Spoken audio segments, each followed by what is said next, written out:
What's going on, people? So, if you saw the thumbnail, and unless I've changed it or whatever, there's a box and there's a bag. We're going to do the bag first because technically I got the bag first. You know what I'm saying? Because I got it in store. The thing came through the mail, but we'll get into that in a little bit. So, this one right here comes in from Foot Locker, right? And before I go getting into things, I do feel a little weird wearing this Asics shirt, talking about non-Asics things. Normally I don't do that, but I do have to talk about some Asics things after this. So it just kind of made sense not to change. You know what I'm saying? Besides, how many people are going to watch this live anyway? Like six? So, anyways, let's move along past that. So, I won the raffle thing, the little Foot Locker application and all that stuff. And I was going to just see if I could just get a pair online so I didn't have to worry about like bringing them back down from Philadelphia and stuff. But since I was able to use like it wouldn't have worked out because I was able to use some in-store discounts, some Foot Locker points or something. So he's ended up being only like 175 ish, down from 215 retail, right? So pretty nice. Anyways, so past that, there's the box there. It's not really focusing, I don't think, but whatever. It doesn't much matter, I don't think. Now does it? Now I've never had the Taxi 12 before, right? Because I didn't get my first pair of 12s until the Masters, which was 2016. And back in high school, I didn't know what a Jordan 12 was. I knew them visually because a friend of mine had some. And I thought, whatever that is, that's pretty cool. But it was many moons later before I got my own. So this is completely new to me, though I did get like was it the Taxi Twist that they did a while ago? And I honestly can't even remember what that thing looked like. But it doesn't matter because that's not what we're here to talk about. What we're here to talk about is this right here. This is the Jordan 12 Taxi for 2012. Give you a little look at that, right? So one other thing, since I do have the other box, I'll probably do it off the camera maybe, but I'm gonna return the other pair because I only need one, right? I don't. These don't matter that much to me, but I'm gonna make sure that I keep the pair that looks the best. I can tell you that much right now. Anyways, down across the bottom, got that little grid thing in there. That's one of my favorite things about Jordan 12s. I don't know why. I just think that it's a very cool look. Maybe you agree, maybe you don't, but it's different colors on different models, whatever. Moving on from the side angle, everything looks kind of like you would expect. Not a whole lot going on there. And even less going on the inside here, right? Because this thing's smaller than the outside. But either way, so pretty standard look overall. A lot of just white and black. It works. I will say, I I never really cared to get these initially, like many moons ago when people were talking about all the Jordan 12s of the past and what was going to be coming up later and all that. This was always one that I was like, I mean, it's not bad, but I wasn't like super hyped up about it because again, not being a Jordan guy when I was growing up, none of his shoes really meant anything to me. But I do like Jordan 12s a whole lot, so here we are. Anyways, this is all going to be leather this time around, right? Unlike certain other not model, but certain other releases they've done where they switch it up. They've done canvas, they've done that neoprene, they've done whatever else, suede, right? So this is going to be all leather. Got the 2-3 down the middle there, as expected. All that stuff on the back end's kind of not. You can't quite see the Jordan piece on in the middle because of the lighting and all that stuff. 23 Jumpman, typical stuff. On the inside, looks like it's going to be a red Jumpman down in there that you kind of see. Not really though. But yeah, so that's pretty much what's going on there. Make sure. How does this pair look? Because like even this pair, and it's a minor thing, or this shoe, a little mark down in where was that? Right above the fingernail there. I don't know if you can kind of see that at all, right? You got, it's like a minor little scuff in there, right? But again, if the other left shoe looks better, then I will keep that one. So I will tell you this though, right? As far as my personal opinion of these, even though like I just said, like these never really stood out as like a must-have or anything, I did want them because I mean it doesn't look bad. It's just it doesn't look amazing either. So that's kind of where these stood for me. And even looking at them now, I still feel the same way. It's just a black and white shoe. If you ever saw my, what was that, the Jordan 11 Concord video, kind of have the same reaction. It's fine, but it's just a black and white shoe. It's not anything amazing to me, right? But that's just me, right? And who am I? In the Jordan world, I definitely don't matter. My opinion, I wouldn't put any weight on it at all. I'm just a casual sort of viewer or casual sort of buyer, excuse me, and that's about that. Now, moving on to this box, though, right? This box comes in from Dick's Sporting Goods, which came in like crazy fast because the raffle closed on Saturday. Well, they did the results on Saturday. I think it closed on Friday. But either way, I got the results on Saturday that I won these, right? And I had already picked this pair up before I saw that message or whatever, so it didn't really matter anyway. But here it is Sunday now, and like they're already here. They were here. They were here before I got back from Philadelphia, right?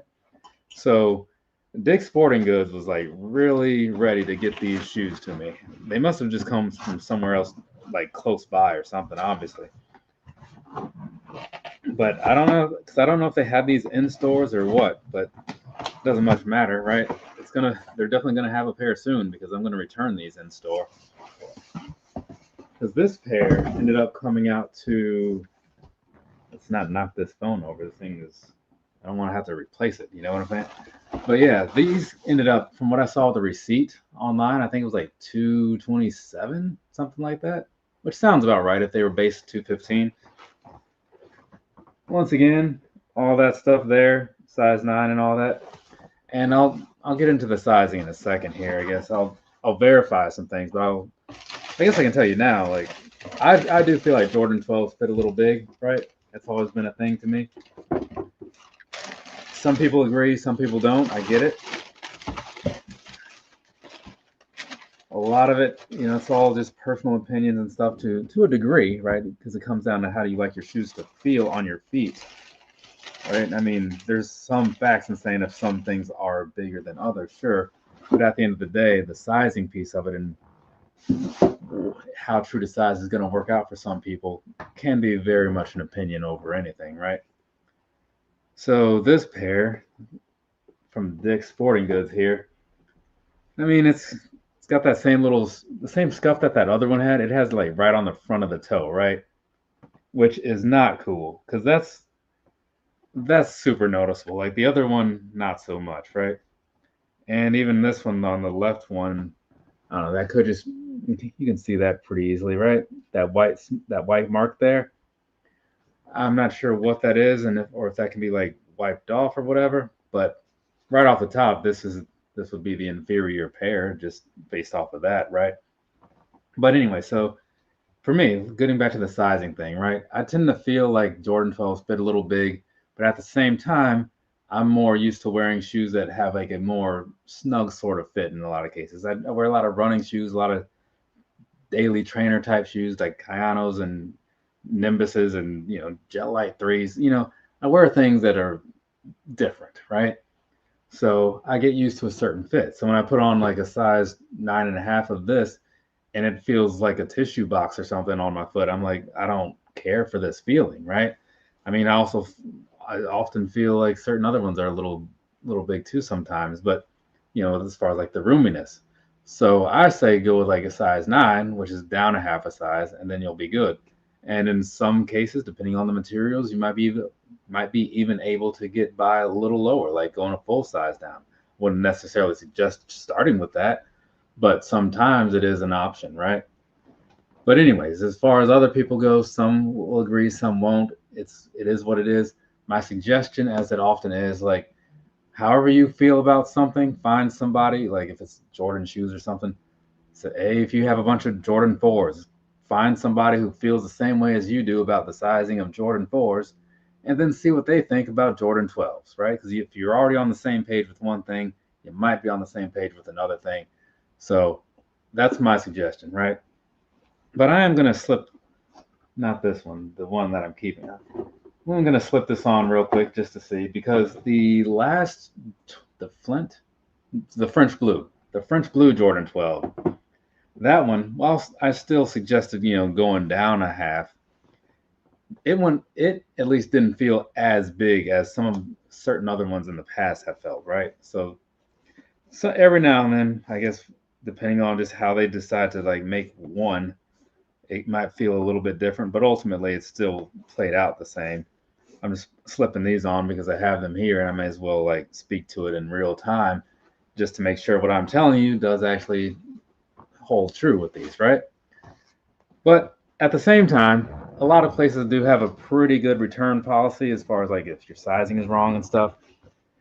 And it seems like these 12s, the taxis, and even that last pair, the French blue, have not really sold out, right? I don't know if people are holding off for a bigger release of something else, or if people just realize that, hey, if we all stick together and don't buy this stuff day one, we can all just buy it later and get it at a discount because it's not selling. So, whatever the case may be, these things are still around and maybe they will be around for a while. I was very surprised to see those French blues still in stock when I was checking various sites to see if these were around or not. So yeah, if you don't need them right now, I mean, don't get them right now, and you might be able to save yourself some money. But yeah, so again, same thing I was saying. You know, this to me feels a little better than I would feel like wearing a 9.5. Right? Not terrible, but it's, and even with like these thicker socks that I don't normally wear a whole lot of anymore. But yeah, I'm gonna stand by my personal thing of like, I like to go down a half size so that way I don't have that weird extra feeling down in there. But I would highly suggest, if you can, go try these on yourself because that's always the best option if they're in stores near you. But if not, do that thing I said before about finding people who are like-minded with you on sizing of other things. See what they say, because that may not be me. You know what I'm saying? But otherwise, the Taxi 12, it's pretty decent. I can't sit here and complain about it. I just won't sing its praises or anything. So that's it for me. I mean, I'm really just waiting on the, what's that thing called? The Obsidian 12. That's the one that I like the most, and it's the one that they just don't seem to be bringing back. You know, I don't know. Maybe one day they will. But I also don't pay attention to like upcoming releases a whole lot, as far as like rumors and stuff. I usually wait for something to pop up on like the Nike thing, and they're like, "Hey, check out what's coming out next weekend," and that's what I look at, right? But hopefully, one of these weekends, I'll get some alert and they'll say, "Hey, check it out, the Obsidian is coming back." Because that's the one that I remember from high school, and that's the one that I've wanted the most. And at that point, when if it does come around, given that I have so many 12s, I might just stop then. I might just call it a day and like, okay, we're done. We're done. Because I mean, I have just about every pair that has come out since the Masters, right? As far as like all the standard releases, like maybe nothing that was too like small and had to go through some weird raffles and stuff. Like the wings ones. Like I don't have those. But if it was like your standard thing that you could just pick up from any Foot Locker or Finish Line or whatever, and it was men's sized, yeah, there's a good chance I have it. Except for that football one, whatever that was. I didn't approve of that one, not one bit. And I have a couple grade school ones because they used to go up to size 9.5, so I could fit those. But I haven't seen that lately, at least not in a color that I would wear. But either way, so yeah, enough of the Jordan 12 thing. I'm gonna move on. I'm gonna ramble on a little bit about this Rocky Run thing. So if you were only here for like the shoe stuff, right? That part's over. So have a nice rest of your day and all that good stuff. This past weekend, I was up in Philadelphia, right? I went up there Friday because the runs were on Saturday. So the Italian Stallion Challenge, right, for the Rocky Run. But the way that works is you do a 5K at 7 a.m., right? And then you do a 10 miler. A 5K is 3.1 miles. I don't know. A lot of people know that, but it's not common knowledge. I'm not going to pretend that it is. So you do the 3.1 miles at 7 a.m. and then and then at 8 a.m. it's a 10-mile run, right? Altogether, that's 13.1, which is the equivalent of a half marathon. So anyways, I'm thinking, okay, this could be cool, right? I'm feeling pretty good. I think I'll be able to get my like new best time on the 5K, so that'll be cool. And that did work out. It got like a 6:16 pace overall. It ended up being about like 19 minutes and 30 seconds, right? So I've been wanting to get under the 20 mark for a while, and I finally did it, so that was cool, but at a cost because I had to go all in to pull that off, right? So then when it came time like 30 minutes later to do this 10-mile thing, my legs were like, hey, Tristan, I think we might have a problem. And I was like, yeah, I saw that coming. But I held pretty good for the first half. I kept a solid 705, right? But then coming back around, like that's when you hit Mountain Drago, and that thing, dude, like they made it sound like it was gonna be like some serious business, and they underestimated like how much you would have to put into that. At least the way it was written, it's like, oh, it's a challenge. Like, be ready for it. But I got to that hill, and I was like, holy Jesus, this thing is about to destroy everything I have left in this tank. Because it's like you're going past it, like, because you see it at the turnaround, like before the turnaround point, because you come back. So yeah, I see it. I'm like, man, that looks like a lot. But then when you come back and you are going up it, it feels like you're just going straight up. And I was not thrilled about that because here in Virginia, like it's very flat. We don't really have a lot of hills to train on so much. And so I just don't. But yeah, I got through it, and did that whole thing, and it went on forever. There was a little bit of an incline afterwards where I could kind of make up some of the time, but the damage was done, dude. I was I felt like I could have held a 7 minute pace for that whole 10 if it hadn't been for that hill, but it is what it is. So I ended up still doing okay. I think the overall pace was like high sevens, right? A little under eight, something like that. So I can't complain about it. It's still one of my top three times on according to Strava. But man, it was rough. But they gave you these crazy big medals, so that kind of made it worth it. But either way, so if it's the thing you're into, like the Rocky Run, if you've heard about it and you were considering doing it, I would totally suggest it. Just maybe play a little smarter than I did, or if you're just in better shape than I am, then that's a whole different world. You can just do whatever you want to. Me, like I said, I'm not a hill guy, so that part came out and it came out swinging. I'll tell you that, at least for me. But that's enough out of me. I'm gonna go ahead, move on, get these shoes all out of the way, get stuff ready so I can return tomorrow, get my $230 back, spend it on sideshow.com buying Venom statues and stuff. Those things are freaking expensive. But it is what I like, and I get what I like because I'm an adult and I can do that. No kids, no wife makes things a little easier on the pocketbook. Anyways, so from me to you, have a nice rest of your day or rest of your night, whatever it is, wherever you are. I should have some actual content coming relatively soon. I've recorded a bunch of things, got all the B-roll footage and all that stuff. So now I just need to edit, and I think they're the shorter ones, so it shouldn't be too bad. We'll see. I don't know. That's it for me, though. Have a nice. No, I just said that. I'm not saying it again. It's a lot of stuff to say.